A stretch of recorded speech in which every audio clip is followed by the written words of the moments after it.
What's going on, guys? Welcome back to another video. We are 8 days out from the Mississauga Marathon. I'm super stoked, feeling good. In this video, I want to take you through a little bit of my taper so far, highlight some of the data that I've gathered over the course of this marathon prep, and then maybe talk a little bit about my goal and my pacing and my strategy for the race. Before we dive into that, guys, if you aren't subscribed to the channel, make sure you subscribe. I would really appreciate it. There's a lot of people that are viewing the videos but aren't subscribed to the channel, so make sure you hit that subscribe button. Make sure you like a video, comment. It really helps grow the YouTube channel.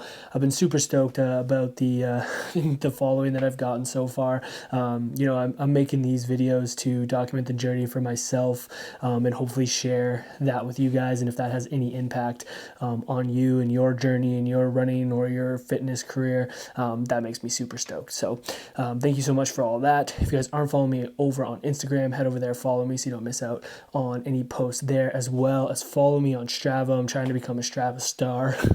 So follow me there. I post all my training there, some thoughts on running and all that fun stuff. But I wanted to dive into a little bit of the summary of this deload week, tapering week of training, and then talk about some data that I was looking at across the marathon build that I've had for the Mississauga Marathon. So this week of training, very much a drop off in volume. I started off Monday with I think it was 11K easy run, which felt pretty good coming off of the weekend. And then I dove into my Tuesday run, which I recorded a little bit of that and share with you guys, where I did my last intense workout heading into the marathon. I did basically a 3K warm-up with a 10K at 4:05 pace and then a 3K cool down.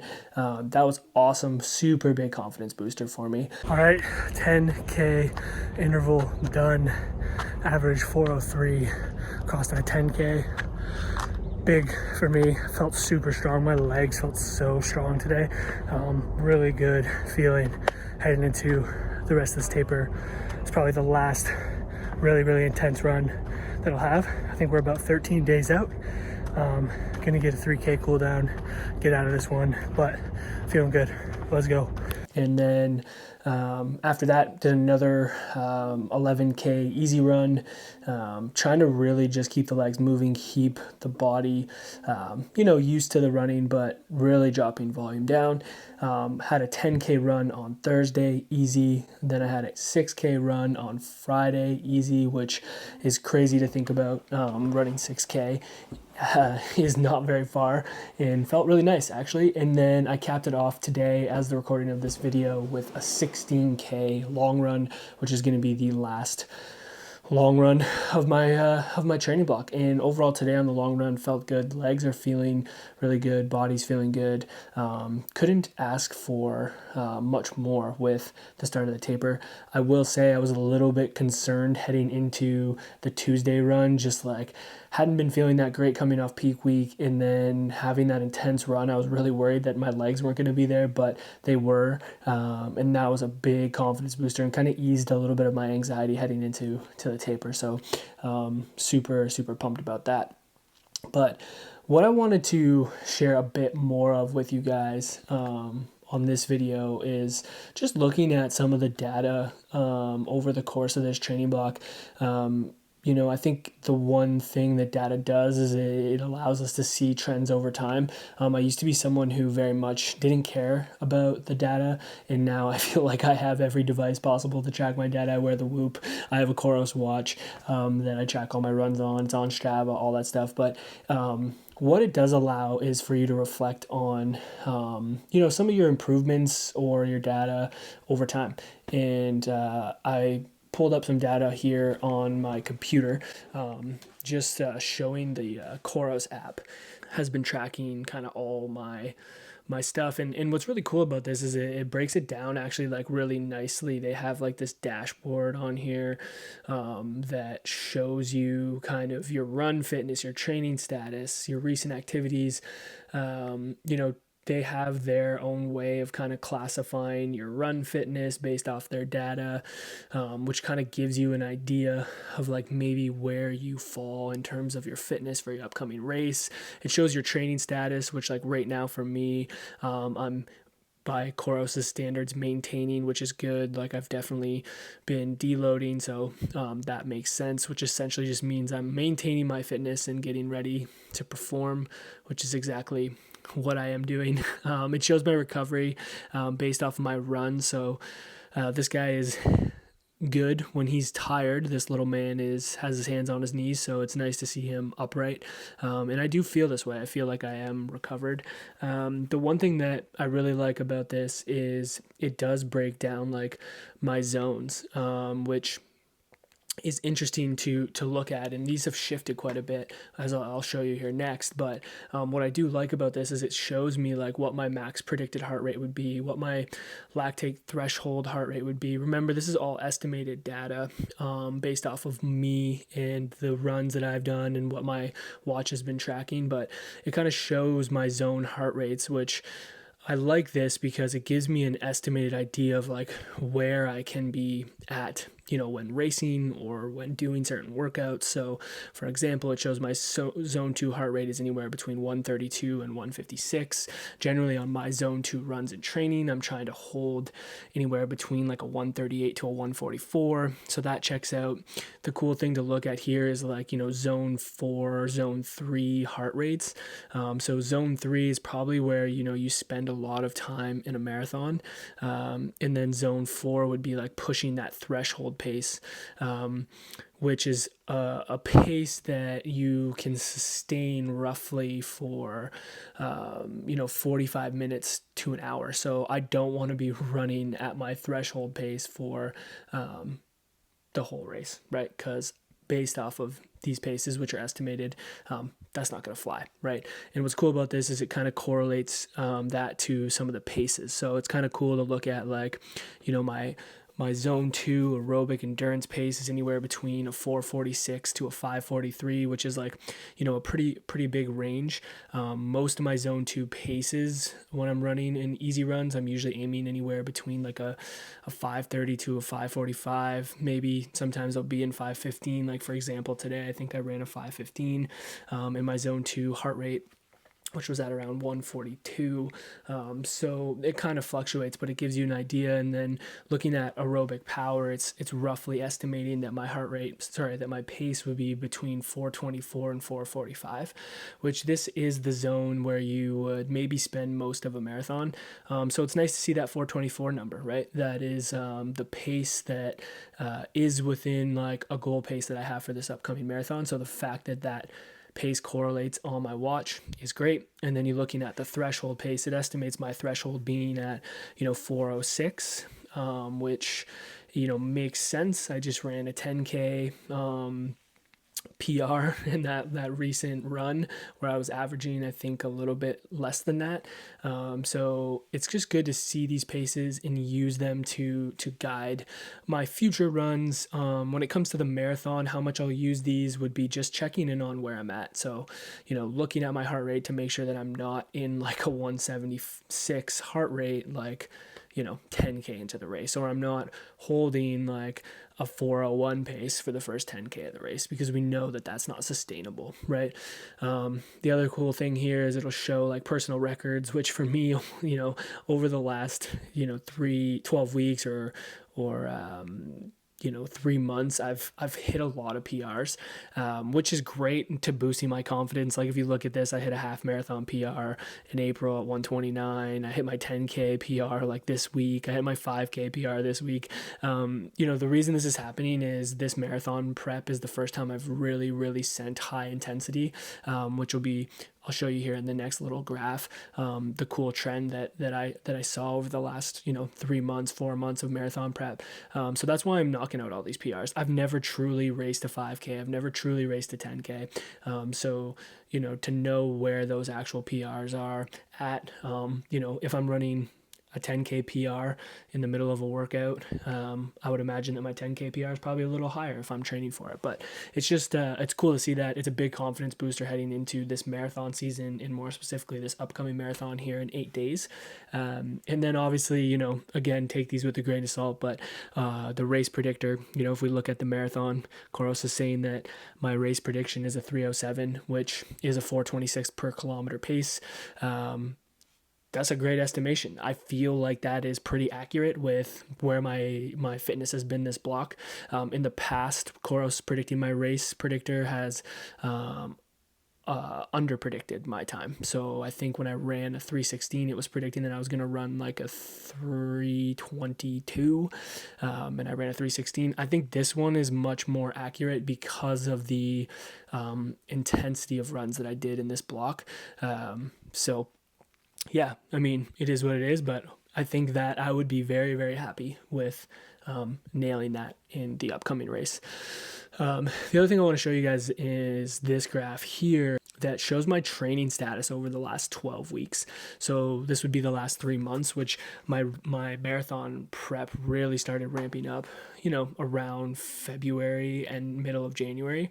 And so if we look at this graph here, the green line is my base fitness. So this is all calculated based off Coros's data. So the green line is my base fitness. The blue line is my load impact, which is essentially like a formula that Coros puts together based off of like how much I'm running, how far I'm running, all that kind of stuff.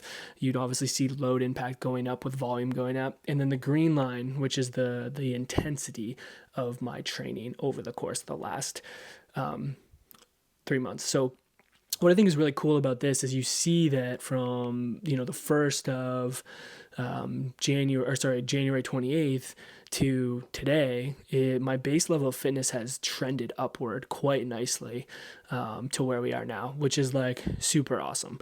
You obviously want to see that, right? I felt like that's happening. I've seen it in the data with my heart rate. I've seen it with how I feel on runs. I've seen it with my paces. So it's really cool to see this trend over the course of that 3 months.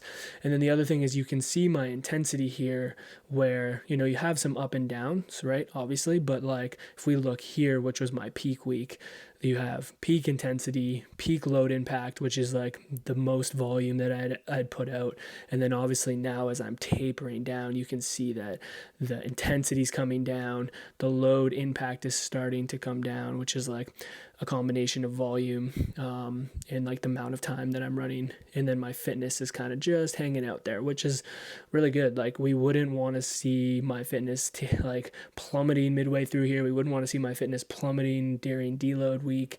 And we also wouldn't want to see like an non-linear progression in intensity. I'm really, as much as weird as it sounds, I'm really proud of the way that this graph looks. And it's a testament to the consistency and the programming from my coach. And I think when it comes to having success in anything, but with marathons and training, like being able to put together something like this graph shows is the hardest thing. There's so many variables that get in the way, life, injury, whatever. So the fact that I was able to do this, like, really pumps me up and kind of is what makes me get a little bit more excited about the data. But Coros will spit out a bunch of other stuff here like VO2 max, which, VO2 max is based off my wrist and, the different factors that go into that. There's some controversy, a little bit of controversy over VO2 max and how much of a predictor it is of actual performance. Based off what I understand, it's not the greatest predictor, but we can kind of see where that VO2 max has moved over the last 12 weeks.